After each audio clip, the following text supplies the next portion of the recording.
সমস্ত দিব্য আত্মাদের বেহাদের পরম মহাশান্তি।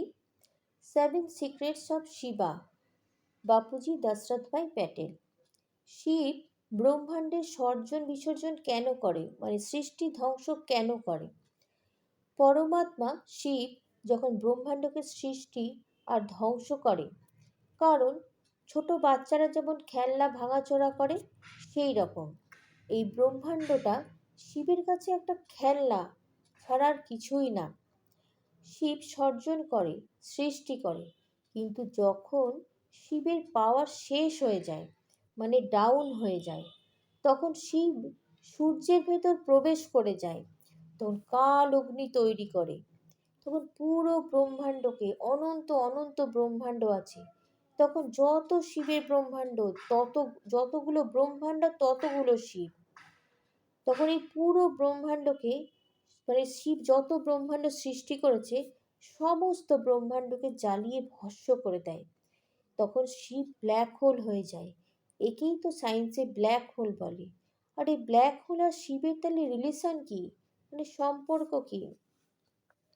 এই ব্ল্যাক হোলের ভেতরেও শিব আছে। ব্ল্যাক হোলকে কে বানালো? আর ব্ল্যাক হোল সজীব না নির্জীব?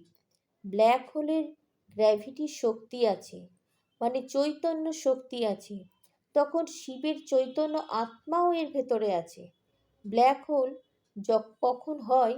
যখন শিবের আয়ু হলো ব্রহ্মার 100 বছর, মানে যখন ব্রহ্মার 100 বছর পূরণ হয়, তখন শিবের আয়ু শেষ হয়ে যায়। তখন এই ব্রহ্মাণ্ডের মালিক হলো শিব। তখন তার পাওয়ার যখন আবার শিবের পাওয়ার শেষ হয়ে যায়, তখন শিব তখন হয় মহাকাল প্রলয়।